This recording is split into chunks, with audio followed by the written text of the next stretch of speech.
হাসির রাজা, জ্ঞানের রাজা, রসিক রাজা। মানে আমি তোমায় সকাল সকাল কোন অলক্ষণে কথা বললাম রানী? আমি তো কিছুই বুঝতে পারছি না। বললেন না, অলক্ষণে কথা বললেন না। ভুলে যাবেন না, আমি আপনার রানী, এই কৃষ্ণনগরের রানী। আমি তো তোমায় একটু কোনো কথা নয়, নিজের কাজ নিজে করুন, বুঝলেন? অন্দরমহলে আমার অনেক কাজ আছে। নিজের কাজ নিজে করব? আমি তোমার স্বামী, আমি তোমার কাছে এইটুকু আবদার করতে পারি না? হ্যাঁ,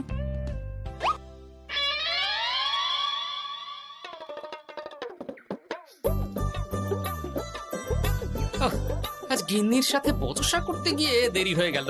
মহারাজ আবার আমার দেরি দেখে রেগে না যান।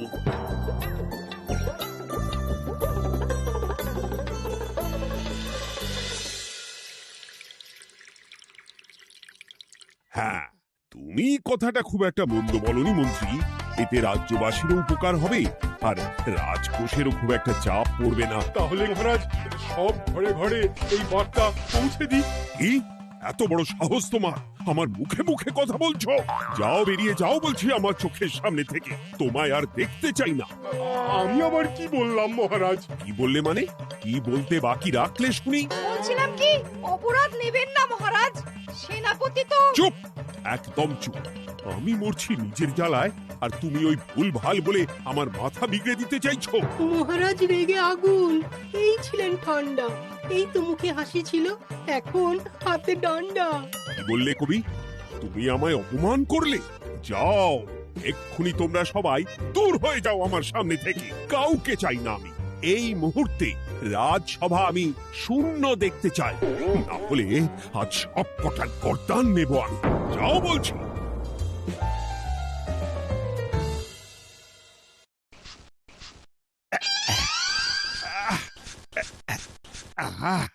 একটু শান্তি হলো। ভেবেছিলাম রাজসভায় করব তাই রে নাই রে, রাজা দিলেন ঘাড় ধাক্কা, এখন সবাই বাইরে। এ তো তোমার জন্য, তুমিই তো বেমক্কা একটা এমন কবিতা বললে। কেন এইভাবে চড়ছেন মন্ত্রী মশাই? দোষ তো আপনারও। আপনি তো কি একটা বলে রাজা মশাইয়ের মাথা গরম করে দিলেন। আমি আবার কি বলেছি? আরে মহারাজ তো সেনাপতির ওপর রেগে গেলেন। আরে বাবা, আমি আবার কি করলাম? পণ্ডিত মশাই কি সব বলে দিলেন, তখনই তো মহারাজ। এই আমার নামে একটা অসাধু বাক্য বললেই আমি কিন্তু। এ কি কাণ্ড! কৃষ্ণনগর রাজসভার সভারত্নরা বাইরে বের হয়ে কি মহা হট্টগোল শুরু করলেন। মহারাজ সবাইকে একসাথে ঘাড় ধাক্কা দিয়েছে। ওরে বাবা, এতগুলো ঘাড়ে রাজামশাই একসাথে ধাক্কা দিলেন কিভাবে? আচ্ছা, দোষটা কে করলো?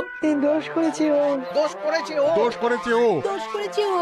এবারেও কেউ একমত হতে পারলেন না কে দোষ করেছে। আচ্ছা বেশ, কি হয়েছে কেউ একটা খুলে বলুন দেখি। আমি বলছি, মহারাজ বেশ খোশ মেজাজি ছিলেন, কিন্তু হঠাৎ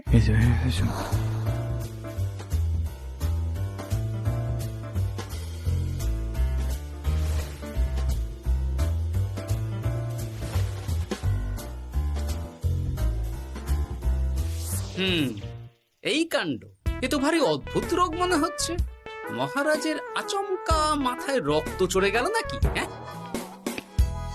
মহারাজ আপনাদের রাজসভায় ডেকেছেন। ওরে বাবা না, যাবো না গো আমি, আমার কাছে আমার প্রাণ সবচেয়ে দামি। আমিও যাব না, নির্ঘাত মহারাজ গর্দান নিতেই ডাকছেন। আমিও যাব না গোপাল, আমারও প্রাণের বড় মায়া। আচ্ছা, এটা কি কোনো কথা হলো? হ্যাঁ, প্রাণের মায়া কার নেই বলুন তো? আর মহারাজ যে গর্দান নিতেই ডাকছেন তার কি কোনো মানে আছে? অন্য কারণও তো হতে পারে। তুমি কি করে বুঝলে? হ্যাঁ, বুঝতে পারিনি, তবে আন্দাজ করেছি। তোমাদের কথাতেই শুনলাম মহারাজ খোশ মেজাজেই ছিলেন, সহসা রেগে গেছেন। আবার যে সহসা খোশ মেজাজেই ফেরেননি, তাই কি বলা যায়? এটা তুমি বলনি তো বন্ধু, চলো সবে ফিরিয়ে আনি রাজসভার ছন্দ। আরে গোপাল, এসো এসো এসো। তা এত দেরি করলে কেন? বাকিরা কোথায়? তারা আসছেন মহারাজ। আপনি তাদের ডেকেছেন, তাদের ঘাড়ে কটা মাথা যে তারা আসবেন না। কিন্তু মহারাজ, আমি অন্য কথা ভাবছি। কি কথা গোপাল? আপনি নাকি সভায় আজ হঠাৎ সবার উপরে রেগে গিয়ে তাদের সভা থেকে বের করে দিয়েছেন মহারাজ। এ কি সত্যি মহারাজ? আরে না না গোপাল, মোটেও না। বলতে পারো আমি সবার সাথে একযোগে একটা রসিকতা করছিলাম। আমি দেখছিলাম সবাই আমার রসিকতা কেমন বুঝতে পারে। তাই নাকি? আসলে তুমি ছিলে না বলেই এরা কেউ আমার রসিকতা ধরতে পারেনি। এ কি সত্যি মহারাজ? আপনি সত্যি আমাদের উপর কোনো রাগ করেননি? হুম, এ কি, এই সব কিছুই আপনার রসিকতা ছিল? ও মা, তাই নাকি মহারাজ? এই যে আপনি শুনিয়ে দিলেন কথা কড়া কড়া, সবকিছুই ছিল আসলে নিছক মজা করা। আহ, আবার যত সব বাজে বকছো তোমরা। এত কথা কেন? তোমরা কেউ আসলে মহারাজ কৃষ্ণচন্দ্রের রাজসভার যোগ্য নও। যাও যাও, দূর হয়ে যাও। কিন্তু মহারাজ, এই যে আপনি বললেন। আহ, তুমি সবার আগে যাও তো। তুমি হলে সব নষ্টের গোড়া। যাও বলছি, আমার আর ভালো লাগছে না। যাও। জব বাবা।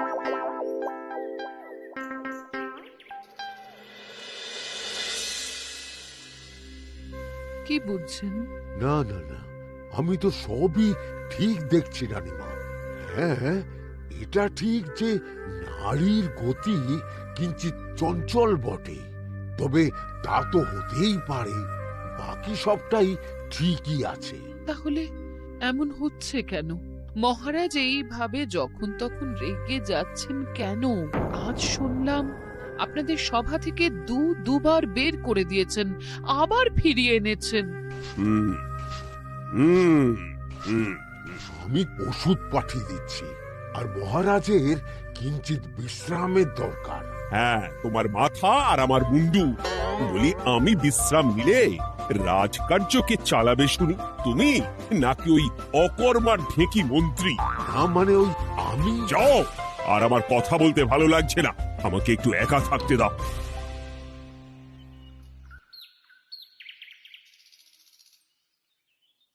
ব্যাপারটা কি বুঝলে গোপাল? রাজবৈদ্য তো মহারাজকে দেখতে রাজবাড়িতে গেছেন। কি মনে হয়? গতকালও আমি যখন বাগানে গেলাম,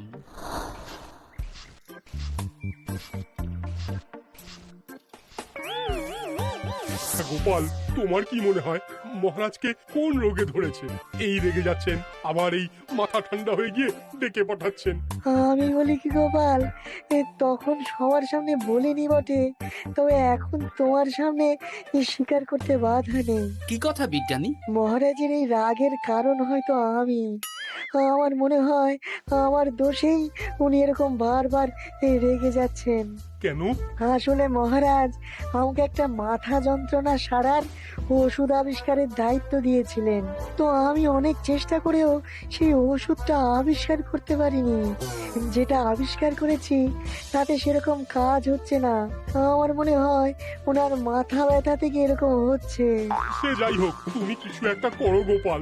মহারাজের অসুখ কিভাবে সারানো যাবে সেটা নিয়ে কিছু একটা ভাবো। ভাবতে তো হবেই। আজ সন্ধেবেলায় তুমি তোমার বাড়িতে বাকি সভাসদদের ডেকে আনো, আমি সমাধান সঙ্গে নিয়ে সময় মতো চলে আসবো। আচ্ছা বেশ, তাই হবে। আমি এখনই বাকিদের খবর দিয়ে দিচ্ছি। আর বিজ্ঞানী, একটু এদিকে এসো তো, একটা কথা আছে।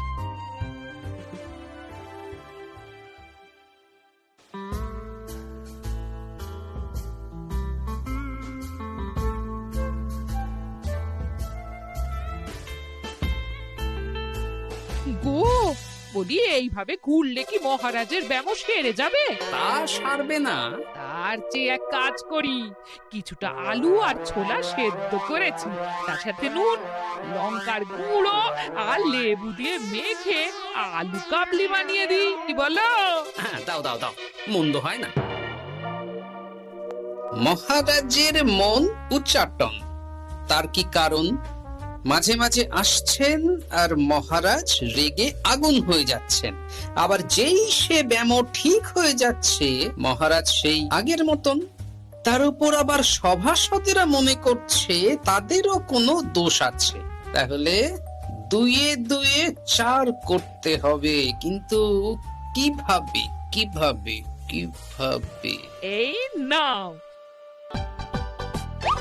আলু কাবলি খেয়ে পেট ঠান্ডা করে নাও দেখি। আহ, বেশ কিছুদিন আগে বিজ্ঞানী লেবুর রসের জাদুর কথাই তো বলছিল। আচ্ছা গিন্নি, তুমি তোমার বিয়ের সময় তোমার বাবার মুদির দোকানের একটা কাঠের ছোট বাক্স পেয়েছিলে না, যাতে শ্বশুর মশাই মোহর রাখতেন? উমা, সে বাক্স তো ঝুলকালি মেখে আছে গো, তা দিয়ে তোমার কি হবে? ঝুলকালি লেগেছে? বাবা বাবা বাবা, তাতে তো আমার কাজ আরো ভালো হবে। যাও যাও যাও, নিয়ে এসো দেখি। আমি ততক্ষণে বেশ খানিকটা অদৃশ্য কালি বানিয়ে ফেলি। না না, আমি তো বলছি মহারাজের কোনো রোগ নেই, সামান্য উদ্বেগ ছাড়া আর কোনো সমস্যাই নেই মহারাজের। তাহলে মহারাজ আমাদের এই তুর্কি নাচন কেন নাচাচ্ছেন শুনি, মস্করা করে? তাই তো উত্তর জানা চাই তো। আর এই যে এত জরুরি তলব পাঠিয়ে গোপাল আমাদের ডেকে পাঠালো, তার তো টিকিরও দেখা নেই। গোপাল কি করবে শুনি? যে রোগ আদপেই নেই সেই রোগ কিনা ওই গোপাল ছাড়াবে? আমার তো বিশ্বাসই হয় না। বিশ্বাসে মিলায় বস্তু, তর্কে বহু দূর, তাই না মন্ত্রী মশাই? পেলে গোপাল, মহারাজের রোগ সারাবার কোনো উপায় পেলে? আচ্ছা গোপাল, রাজবৈদ্য বলেছেন মহারাজের কোনোই অসুখ নেই, তা তুমি কি সারাবে শুনি? হ্যাঁ, রোগ হয়তো রাজবৈদ্য মশাই ধরতে পারেননি, কিন্তু কিছু তো আছেই যার জন্য মহারাজ এমন আচরণ করছেন, তাই না? তা তুমি বলো না মহারাজ এমন কেন করছেন, আর কি তার সমাধান? এক এক করে বলি। আমি ভেবে দেখলাম এর জন্য আমরাই দায়ী। বলো কি? আমরা সবাই কোনো না কোনো সময়ই মহারাজের রাগের কারণ হয়েছি, তাকে আঘাত দিয়েছি, বিষণ্ণ করেছি। ইচ্ছে করে করিনি হয়তো, কিন্তু করেছি। আর মহারাজ সেই সব কথা বুকে চাপা দিয়ে রেখেছেন। তুমি বলতে চাইছো অতীতে সেই সব ভুলের কারণেই মহারাজ এমন করছেন? আমার তো তাই মনে হয় সেনাপতি। আচ্ছা, তর্কের খাতিরে যদি তাই ধরে নি, তাহলে এখন আমাদের কি করণীয়? আমরা তো কাল যন্ত্রে চেপে অতীতে ফিরে যেতে পারবো না যে সেই সব ভুলগুলো শুধরে দেব। তা হয়তো হবে না, কিন্তু কিংকর্তব্য বিমূঢ় বাবার আদেশ যদি মানি, তাহলে এই সমস্যার সমাধান সম্ভব মন্ত্রী মশাই। কি বললে? ত্রিকালজ্ঞ বাবা কিংকর্তব্য বিমূঢ়, সে আবার কি গোপাল? আছেন একজন জ্ঞানী ব্যক্তি, আমার খুব পরিচিত। তার দেওয়া একটা উপদেশ আমার জানা আছে। আমার বিশ্বাস তাতে মহারাজের এই সমস্যার সমাধান হয়ে যাবে। কি করে শুনি? এই কালি হলো অদৃশ্য কালি। কলম দিয়ে অদৃশ্য কালিতে কাগজের উপর লিখতে হবে। কি লিখতে হবে? লিখতে হবে যে মহারাজের সাথে অতি সাম্প্রতিক কালে আমরা যা যা অন্যায় করেছি তাই লিখতে হবে। কোনো মিথ্যে কথা লেখা যাবে না।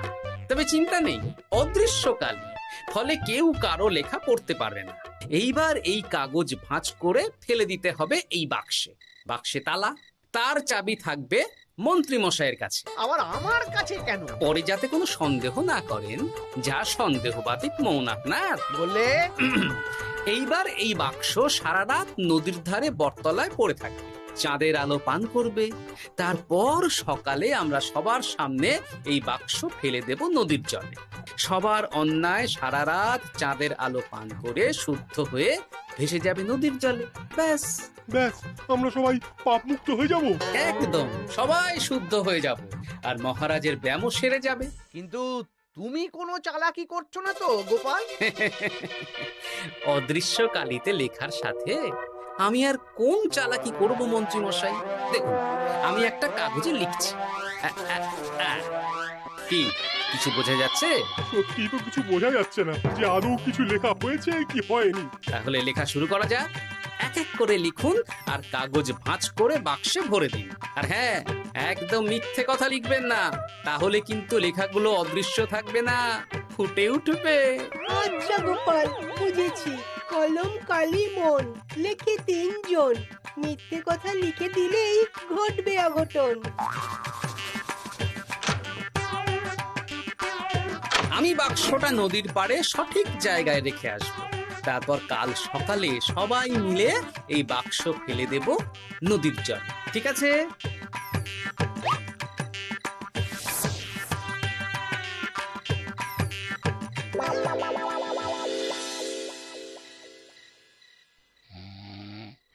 কথায় আছে, মনে যা আসে বলে যাও, ভুলেও লিখো না, তাহলেই বিপদে পড়বে।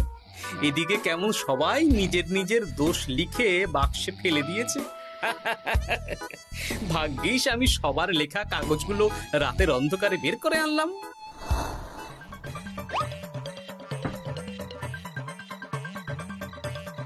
এইবার এই কাগজগুলো ঢুকিয়ে দিলেই কেল্লা ফতে। এখন সবার পাপের স্বীকারোক্তি আমার হাতের মুঠোয়।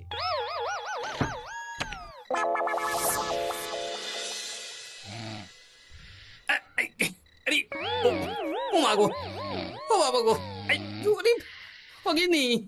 বলি নাক ডেকে তো ঘুমোচ্ছ, আর পিঠটা একটু চুলকিয়ে দাও দেখি। এই জন্যই তো মাথাটা যায় গরম হয়ে। আরে এই সহজ ব্যাপারটাই তো আমি বুঝতে পারিনি। মহারাজের অসুখ তাহলে এই।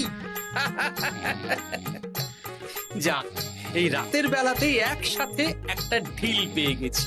এক ঢিলে মারবো দুই পাখি। রাজার অসুখও সারবে, আবার সব কটা পাজি শায়েস্তাও হবে।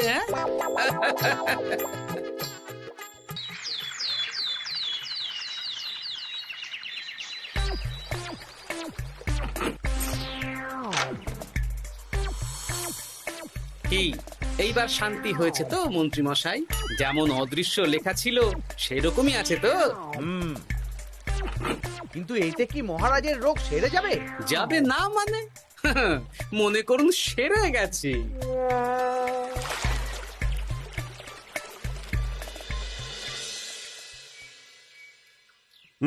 তাহলে আজকে সভার কাজ শুরু করা যাক। ক্ষমা করবেন মহারাজ, সভার কাজ শুরু করার আগে একটা দরকারি কাজ আগে করা দরকার। না হলে আবার কখন আপনি আমাদের কারো উপর রেগে যাবেন আর আমাদের সভা থেকে তাড়িয়ে দেবেন, তার তো ঠিক নেই, তাই না? গোপাল, আর বিরক্ত করো না। আমার এত সাহস নেই মহারাজ যে আমি আপনাকে বিরক্ত করব। আমি তো জানি নিজের পিঠ যখন নিজে চুলকোনো যায় না, আর কেউ থাকে না সেই পিঠ চুলকিয়ে দেবার মতো, তখন কিরকম বিরক্তি জেগে ওঠে, তাই না মহারাজ? এ কি গোপাল, তুমি এত কিছু কি করে জানো? জানাই তো আমার কাজ মহারাজ। আর এও জানি যে আপনার এই বিরক্তির পেছনে সভাসদগণের ভূমিকা ঠিক কি। তার মধ্যে তুমিও আছো গোপাল, তাই না? আছি, পুরো মাত্রায় আছি মহারাজ।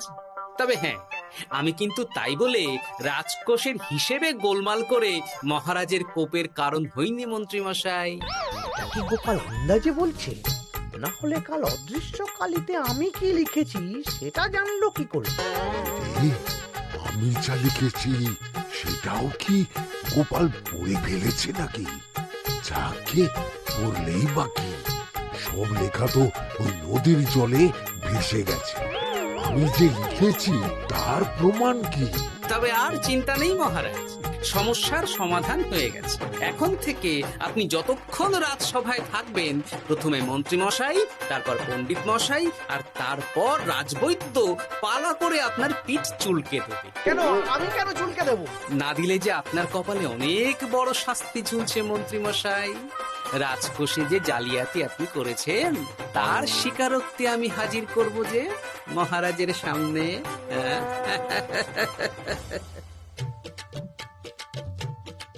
এই নিন মহারাজ মন্ত্রী মশাইয়ের পাপের স্বীকারোক্তি।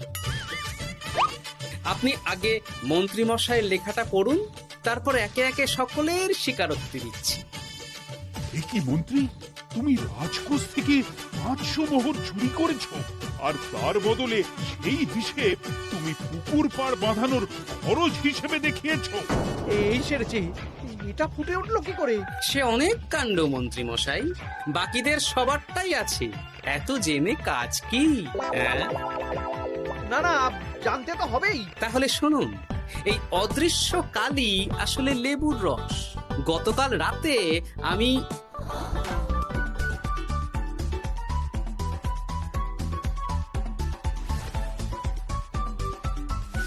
এবার লেবুর রসে অদৃশ্য লেখা কেন বা কিভাবে ফুটে উঠলো সেটা বিজ্ঞানী বোঝাবে। লেবুর রসে লেখা আগুনের তাপে ধরলে ফুটে ওঠে, কারণ লেবুর রসে থাকা অম্ল কাগজের সাথে থাকা শ্বেত সারের সাথে বিক্রিয়া করে এবং তাপ পেলে সেই বিক্রিয়া দ্রুত হয়ে কাগজের শ্বেতসার রাসায়নিকভাবে পরিবর্তিত হয়ে গাঢ় রং ধারণ করে। অনেকদিন আগে বিজ্ঞানীর কাছে ব্যাপারটা জেনেছিলাম, আজ কাজে করে দেখালাম। এবার মন্ত্রী মশাই দেখুন, মহারাজের সেবা করা ভালো না তার বদলে চাবুক খাওয়া ভালো?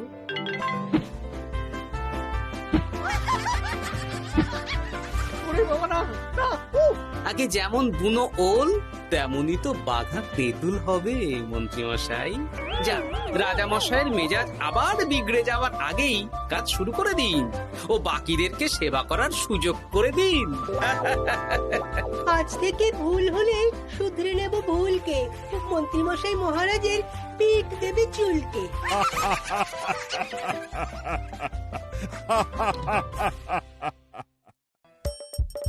হাসির রাজা জ্ঞানের রাজা রসিক রাজা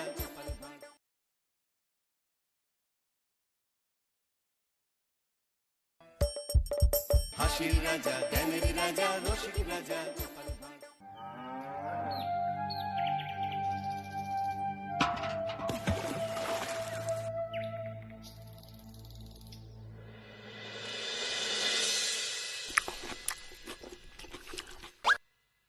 কি জল নেই? জল শেষ হয়ে গেল নাকি? এই জানো তো, গ্রামের সব জলাশয়ের জলস্তর না নেমে গেছে, পুকুরও শুকিয়ে গেছে, কুয়োতে জল অনেক নিচে চলে গেছে। কি যে হবে কে জানে। এই বছর তো বৃষ্টি হয়েছে কম, তার উপর মানুষজন জল ব্যবহারের চেয়ে নষ্ট করে বেশি। দেখি মহারাজকে বলতে হবে।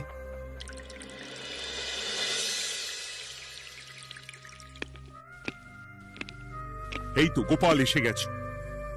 শুনেছো, রাজ্যের সকল জলাশয়ে শুধু শুনিনি, চাক্ষুষ দেখেছি, আর এর কারণ ও তার সমাধানও ভেবে এসেছি মহারাজ। তুমি কি বলতে চাইছো সেটা বলো না খোলসা করে।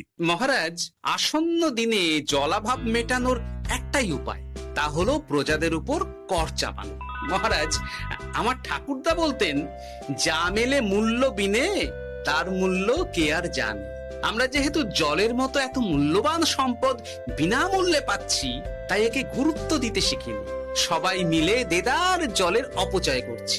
আমি এই অপচয়ের বিরুদ্ধে কর বসানোর পরামর্শ দিচ্ছি মহারাজ। জলের জন্য দেবে দাম, ছুটে যাবে কাল ঘাম। হ্যাঁ, যখনই জলের জন্য কর দিতে হবে, তখনই জলের অপচয় বন্ধ হবে।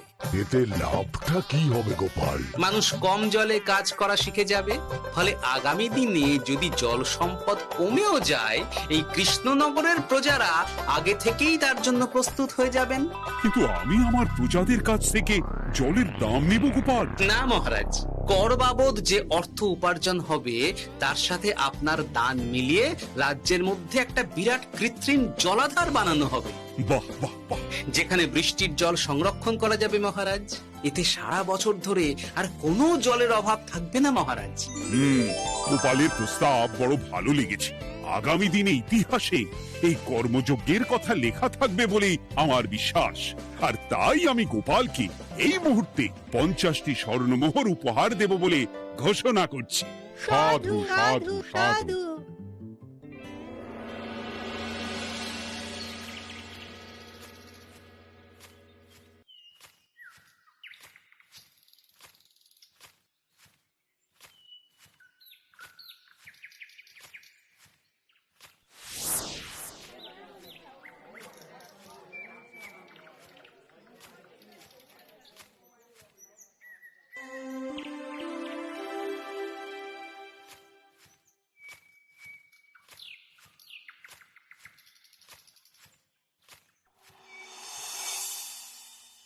মানে আমার এই এতটুকু স্বাদ তুমি পূর্ণ করবে না?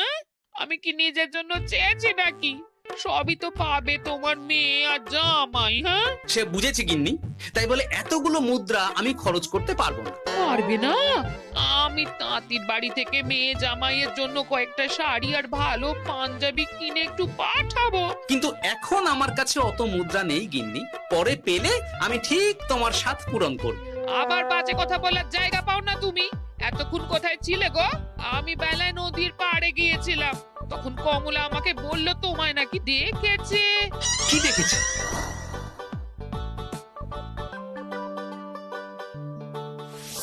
গেল? এত বড় মুদ্রার থলে কি হাওয়াতে উবে গেল নাকি? এই রে, এ তো মহা ঝামেলা। কখন কে যে গিন্নিকে খবর দিচ্ছে সেটা টেরও পাইনি। বলি মুখে কুলু পাটলে যে বড়, বলি রাজা মশাইয়ের কাছ থেকে যে এত রোজগার করো, সেই মুদ্রা যায় কোথায়? আহ, কানের মাথা খেও না তো। আমি কি তোমার কোনো কিছুর অভাব রেখেছি? বলো একবার। খাওয়া পড়া কোনো কিছুর তো কোনো খামতি নেই তোমার। মানছি রাখোনি, কিন্তু তাই বলে আমিও তোমার স্ত্রী, তোমার গিন্নি গো, গিন্নি, তাই না? আমার তো জানার অধিকার আছে নাকি যে তোমার উপার্জনের অর্থ করি সব কোথায় যাচ্ছে? জানবে জানবে, সব জানবে। এখন কিছু খেতে দাও দেখি, পেটে ছুঁচোয় ডন বৈঠক মারছে। না, এরপর থেকে আর মহারাজের কাছে উপহার পেলে ওইভাবে খোলা হাটের মধ্যে দিয়ে আসা যাওয়া করা যাবে না।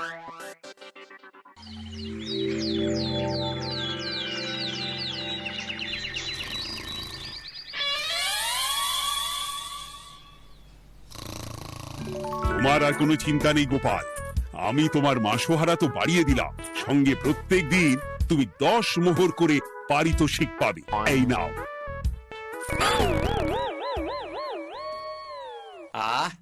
এই ভোরবেলায় একটা জব্বর স্বপ্ন দেখা গেল বটে। এই স্বপ্ন খুলে গেলে আর কোনো চিন্তা নেই। গিন্নি, ও গিন্নি, বলি গেলে কোথায়? গিন্নি, সাড়া নেই। ও গিন্নি, রাগ করলে নাকি গো? আরে এসো এসো, এমন একটা স্বপ্ন দেখেছি না যে তোমার আর কোনো চিন্তা থাকবে না গিন্নি। মোহর আর মুদ্রা একেবারে ঝরে পড়বে গো।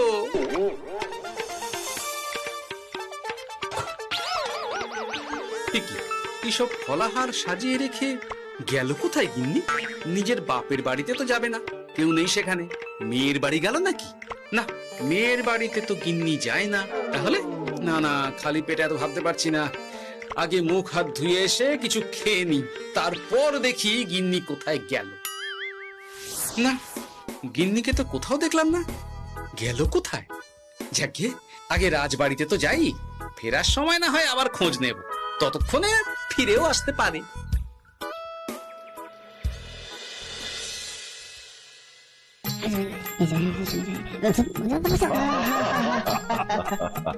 বাহ বাহ বাহ, একেই বোধহয় বলে সঙ্গগুণ। অনেকদিন এত হাসি নিয়ে। যা বলেছেন মহারাজ। হাসির চোটে পেটে ধরছে খিল। কর্তার গিন্নিতে দেখছি রয়েছে অনেক মেল। গিন্নি, তুমি এখানে কি করছো? একই গোপাল, তুমি রাজসভায় এলে যে বড়। তুমি নাকি রাজসভার কাজ থেকে অবসর নিতে চেয়েছো? এই কথা কে বললো মহারাজ? এই তো উনি বললেন। বলি আমি আবার কি করব? তুমি আমায় একটা কাজ দিলে আর সেটা আমি করব না বলো? আমি তোমায় কাজ দিলাম? কি কাজ? বাবা গোপাল, তুমি কি আকাশ থেকে পড়লে নাকি? তুমি তো তোমার গিন্নিকে বলে পাঠিয়েছো যে তুমি আর রাজসভার কাজে যোগ দিতে চাও না। তোমার নাকি আর কাজে মতি নেই, তুমি বিশ্রাম চাও। এই রে, গিন্নি দেখি ভয়ঙ্কর চাল দিয়েছে। আমার নামে রাজসভায় এসে এইসব বলেছে।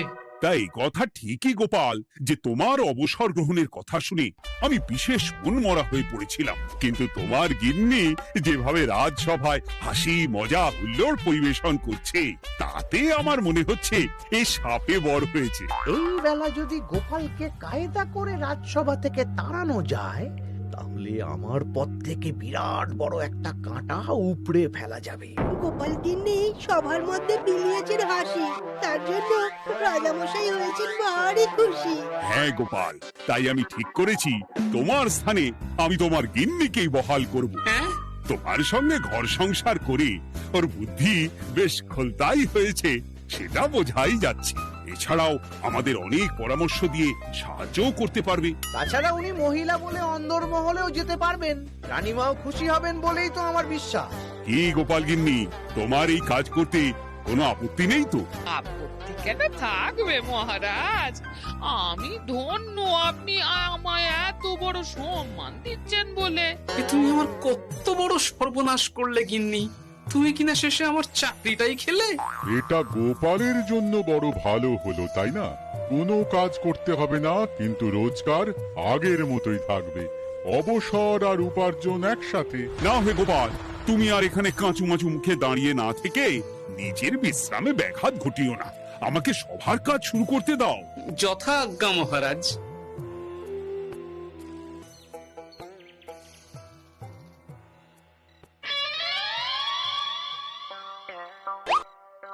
মানে মহারাজ সমস্যার সমাধান করতে দিয়েছেন তোমাকে, আর তার উত্তর দেব আমি? কেন, তুমি আমার চাকরি খাবে আর তোমার সেই চাকরি রাখার দায় নেব আমি? হ্যাঁ হ্যাঁ নেবে। মানে কাল রাজসভায় মহারাজের সমস্যার সমাধান করব, সেই মতো কথা দিয়ে এসেছি। হ্যাঁ, আগাম 10টা মুদ্রাও বাগিয়ে এনেছি, তার থেকে তোমায় একটা মুদ্রা দিলাম। এখন মানে মানে আমাকে উত্তর বলে দেবে, না হলে আমি কেন দেব? আমি পাবো একটা মুদ্রা, আর তুমি আমার কাছে উত্তর জেনে নিয়ে সেটাই বলে পাবে 9 মুদ্রা। কিছুতেই না। বলবে না? না। তাহলে ভালো করে শুনে রাখো, আজ থেকে ঘরের উনুনে হাঁড়ি চড়বে না। চাকরি তো খুইয়েইছ, এবার না খেয়ে প্রাণটা খোয়ানোর জন্য তৈরি হয়ে যাও। হ্যাঁ। ওরে বাবা, এমন কথা কেন বলছো গিন্নি? তুমি তো জানো যে খিদে একদম সহ্য করতে পারি না। এখন যদি তুমি এইসব বলো তাহলে আমার রক্ষে নেই গো। বেশ, তাহলে আমি যা জানতে চাইছি শ্বশুর শ্বশুর করে বলে ফেলো দেখি। আমি কি শাঁখের করাতে পড়লাম রে বাবা। ঠাকুর, এত দুর্ভোগ লেখা ছিল, ঘরে বাইরে সব জায়গায় এত হেনস্থা যে সহ্য করা যায় না ঠাকুর।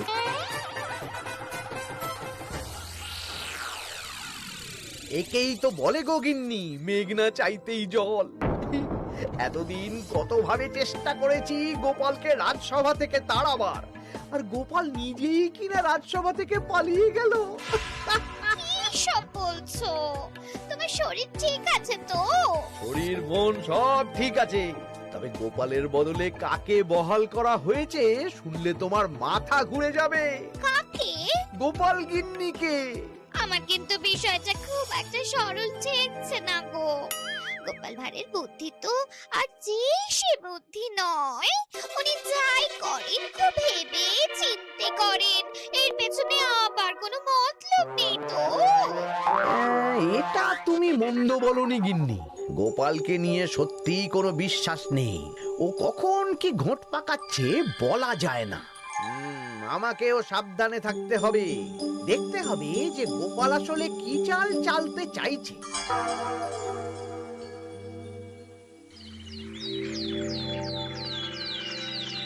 হ্যাঁ গোপাল গিন্নি, এই একটাই প্রশ্ন আমায় সারা রাত ধরে জাগিয়ে রেখেছে। মানুষ মরে ভূত হয়, ভূত কি মরে? তাহলে ভূত মরলে কি হয়?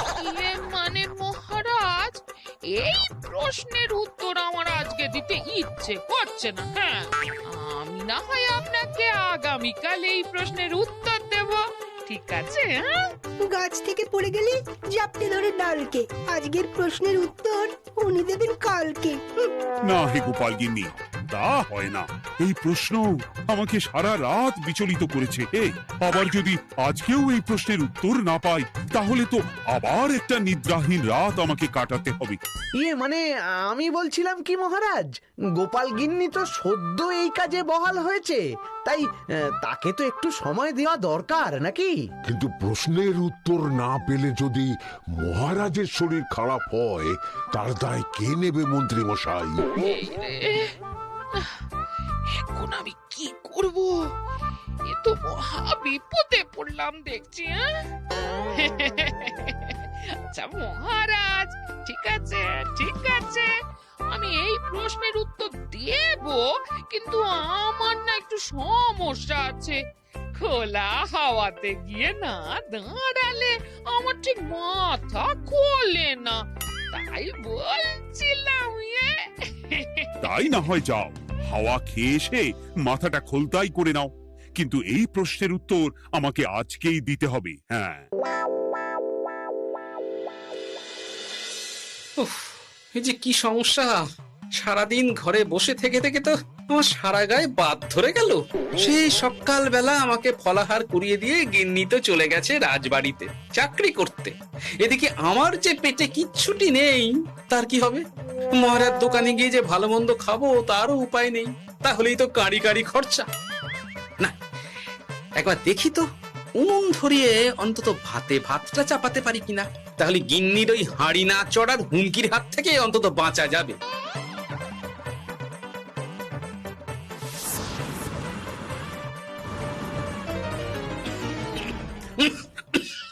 ও বাবা গো, ও বাবা, এত কেসে কেসে সোজা শেষ যাত্রা হয়ে যাবে আমার। না, এর চেয়ে না খেয়ে মরাও ঢের ভালো। দেখি তুমি বাড়িতে কেন?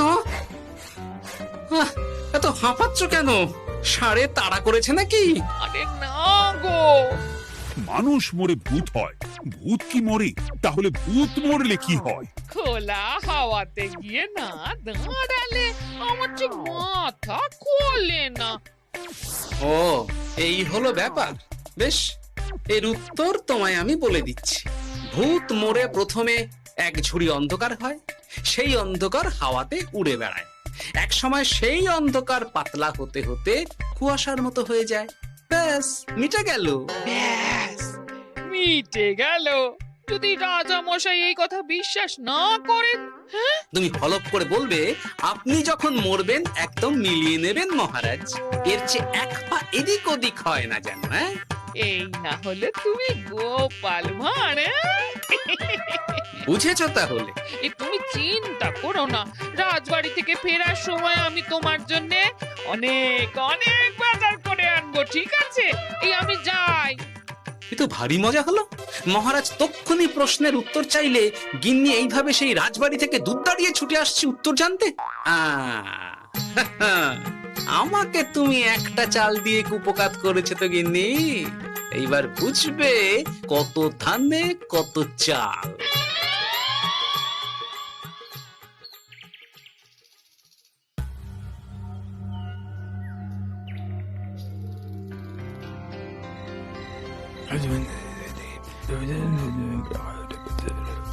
বুঝেছিস তো তোর কাজটা? খুব বুঝেছি গোপাল দাদা। নেই, এবার লেগে পড় দেখি।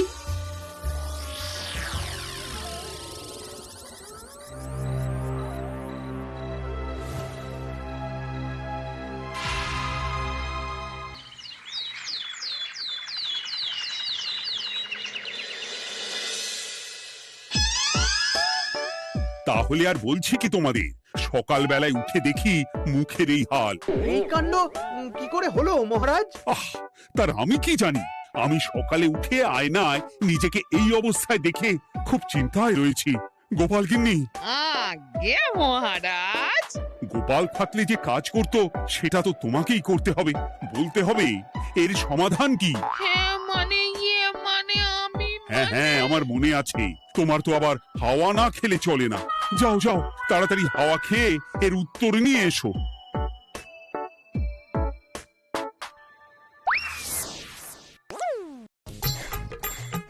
এই জন্য তুমি এত দূর ছুটে এলে গিন্নি?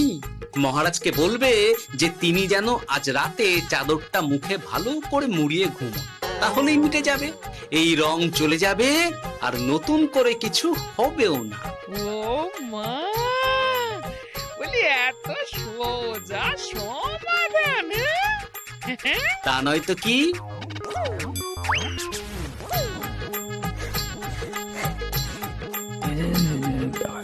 কাল সারা রাত আকাশে একবার দেখলাম চাঁদ উঠেছে, আর একবার দেখলাম ঘোর অমাবস্যা। এর কারণ কি? একই রাতে দুই তিথি হয় কি করে? মানে আর একটা সমস্যা। হ্যাঁ, এটা আগে বললেই তো হতো মহারাজ।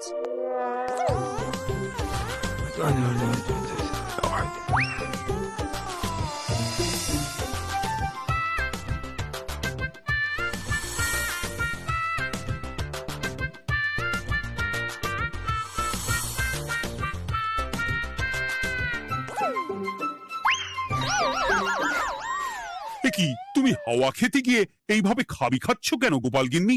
এর কারণ আমি জানি মহারাজ। সে কি কাণ্ড? তুমি কি করে জানলে? গোপাল গিন্নি মোটেও হাওয়া খেতে যায়নি মহারাজ, সে গেছিল নিজের বাড়িতে গোপালের কাছে আপনার বলা প্রশ্নের উত্তর জেনে আসতে। মানে গোপাল গিন্নি তার মানে আমাকে ঠকিয়েছে? তা জানি না মহারাজ, তবে আমার মনে হয় এর পেছনে গোপালের কোনো গভীর ষড়যন্ত্র আছে, না হলে সে এমনটা করবে কেন? আর এক রাতেই আপনার সাথে এতগুলো অদ্ভুত ঘটনা পর পর ঘটবে কেন? বটে, এক্ষুনি গোপালকে ডেকে আনু।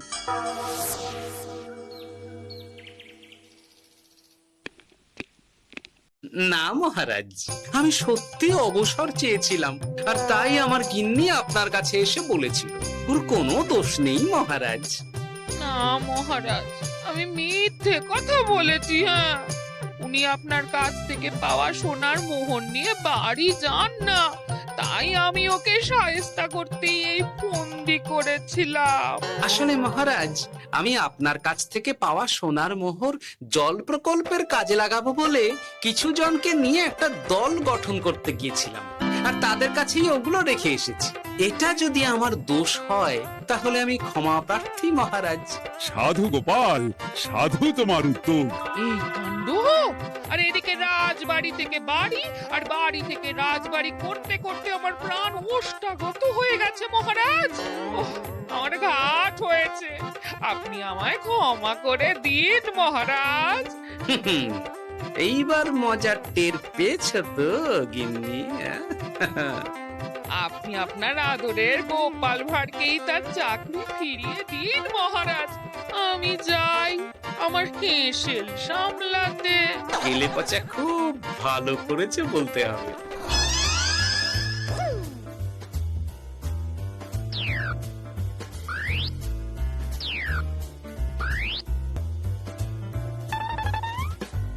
তবে মহারাজ, অমাবস্যা পূর্ণিমা সব আমার বুদ্ধিতেই কেলেপচা করেছিল। আপনার ওই মুখের রং, ওটি একটি বিশেষ রং যার আয়ু একদিন, তাই ওটা এমনিই মিলিয়ে গেছে। হ্যাঁ, সেই বরং ভালো। তুমি তোমার গিন্নিকে নিস্তার দাও গোপাল, তাছাড়া আমিও আমার গোপালকে ছেড়ে আর থাকতে পারছি না। যথা আজ্ঞা মহারাজ। আমারও যে আর এই অবসর ভালো লাগছে না মহারাজ। গোপাল ছাড়া রাজসভা যে লাগে ফাঁকা ফাঁকা, তাই তো আবার চাকরিতে তাকে বহাল রাখা।